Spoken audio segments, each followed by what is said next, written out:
Next है हमारा total date. अब देखिए, अगर हमें किसी भी कंपनी का अगर टोटल डेट पता लगाना है ना, तो हमें उसमें उसमें शॉर्ट टर्म और लॉन्ग टर्म हमें दोनों डेट हमको देखने पड़ेंगे। देखिए, जैसे कि उन्होंने लिख रखा है कि debt are obligations that are settled through cash and involve interest. ठीक है, मतलब डेट क्या, कंपनी की ऑब्लिगेशन है जो कि कंपनी को पे करनी है। ठीक है, कैसे, वो कैश के थ्रू पे करेगी, और उसके अंदर जो इंटरेस्ट है भाई वो भी हमें पे करना पड़ेगा। मतलब आप सिंपल बात है, अगर उधार लिया तो उस पर हमें इंटरेस्ट भी हमें पे करना पड़ेगा। That are given as compensation for time value of money. अब इंटरेस्ट हम क्यों पे करते हैं, ब्याज क्यों पे करते हैं?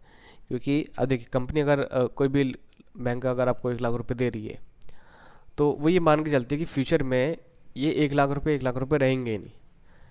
ठीक है, क्योंकि चीज़ें महंगी हो रही हैं, तो यानी कि इस 1 लाख रुपए की जो वैल्यू है वो 1 लाख रुपए फ्यूचर में रहेगी नहीं, बढ़ जाएगी। तो फ्यूचर में हम आपसे 1 लाख रुपए क्यों लें, हम आपसे ज़्यादा लेंगे।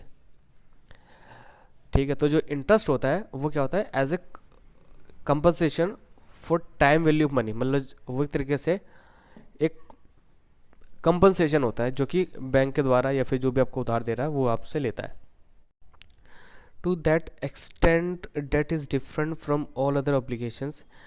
तो इसीलिए जो डेट है क्या, वो बाकी चीज़ों से वो अलग है।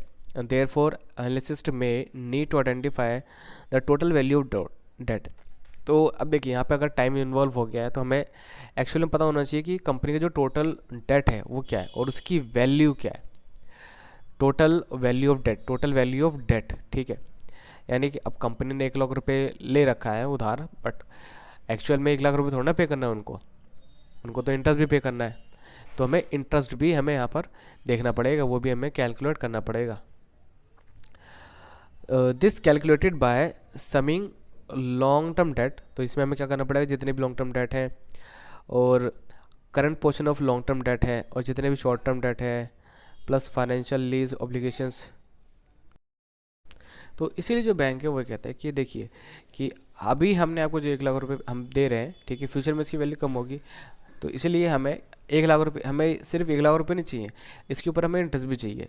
तो जो इंटरेस्ट रेट है आप जो पे कर रहे हो वो एज ए कंपनसेशन आप पे कर रहे हो for time value of money. तो वहाँ पर जो कंपनसेशन है वो हम मानेंगे कि अच्छा, कि वो जो टाइम है ना उसकी वो वैल्यू है।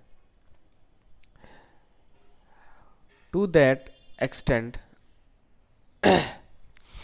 Plus financial lease obligations and accrued interest, मतलब जो भी इंटरेस्ट रेट हमको पे करना है, उन सारी चीज़ों को हम टोटल करेंगे। ठीक है, तब जाके हमारा निकलेगा टोटल डेट। ठीक है, देखिए यहाँ पे इन्होंने सारे ले लिए, यहाँ पे इन्होंने लॉन्ग टर्म भी ले लिया, शॉर्ट टर्म भी ले लिया, सिक्योर्ड अनसिक्योर्ड। ठीक है, और जो भी हमें इंटरेस्ट रेट वे पे करना है वो सारी चीज़ें, तो उस चीज़ का हमें ध्यान रखना है। नाउ नेक्स्ट टॉपिक है हमारा वर्किंग कैपिटल। वर्किंग कैपिटल क्या होती है? Working capital refers to the amount of money that is locked in day to day operations of the business. मतलब ये एक ऐसा अमाउंट है जो कि डे टू डे जो हमारा ऑपरेशंस होता है, ठीक है, ये उसके अंदर लॉग होता है। जैसे अब एग्जांपल लेते हैं कि एक पर्सन ऐसा है जो कि सब्ज़ी बेचता है।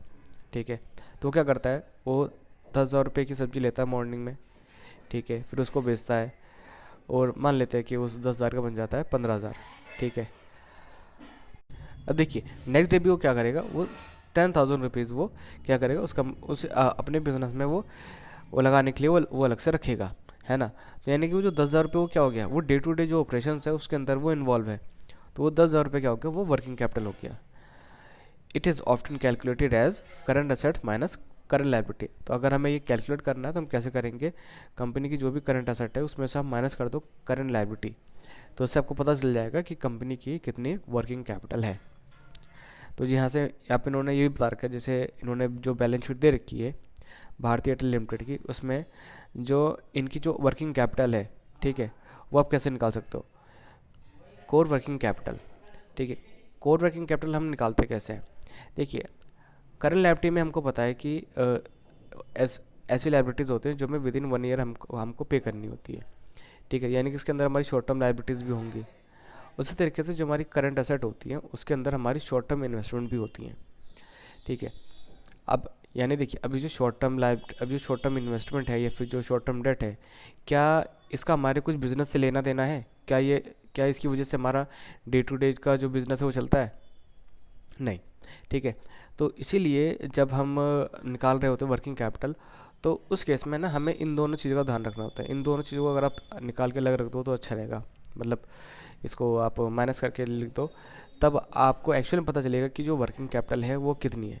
ठीक है, या फिर आप कह सकते हो कि कोर वर्किंग कैपिटल कितनी है, कितने ऐसी कैपिटल है जो कि एक्चुअल में बिजनेस में, मतलब बिजनेस की हेल्प कर रही है डे टू डे ऑपरेशंस को चलाने के लिए। तो वहाँ पे इसने इन्होंने ये सारी चीज़ें लिख रखी है कि current asset of A company often include, क्या उसमें क्या क्या इंक्लूड होते हैं, शॉर्ट टर्म इन्वेस्टमेंट हो गई, ठीक है ना, जो कि आमतौर पे ज़रूरी नहीं होती है बिज़नेस के लिए। ठीक है, मतलब बिज़नेस के जो डे टू डे ऑपरेशन है उसके लिए।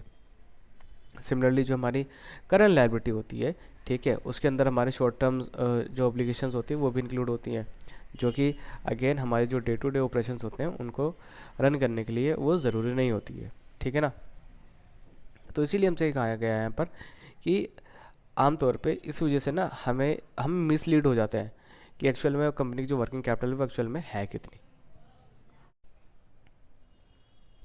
तो अगर हमें वर्किंग कैपिटल निकालनी है तो हम आमतौर पे ऐसे निकाल सकते हैं कि कंपनी की जो भी इन्वेंट्री है उसमें आप ऐड कर दो ट्रेड रिसीवेबल्स, उसमें से आप माइनस कर दो ट्रेड पेबल्स। ठीक है, अब यहाँ पे इन्होंने निकाल के दिखा रखा है, तो यहाँ पे देखिए यहाँ पे नहीं, ये नेगेटिव में आ रहा है। ठीक है, तो नहीं, तो ये नेगेटिव अगर मान लेते हैं वर्किंग कैपिटल नेगेटिव में आ रही है तो उसका मतलब क्या है कि कंपनी क्या कर रही है, कंपनी के पास उतना पैसा नहीं है कि वो अपनी बिजनेस का जो डे टू डे जो ऑपरेशन है उसको चला सके, तो इसलिए वो ज़्यादा से ज़्यादा वो डेट लेने की कोशिश कर रही है ताकि उनका एटलीस्ट ऑपरेशन तो उनका चलता रहे। आप खुद ही सोचिए कि अगर उनके पास है ही नहीं तो, ठीक है, अगर उनके पास वर्किंग कैपिटल ही नहीं है तो वो पैसा कहाँ से लेंगे। तो आमतौर पे वो जनरली वो लोन लेके अपना जो डे टू डे ऑपरेशन है उनको वो रन करते हैं।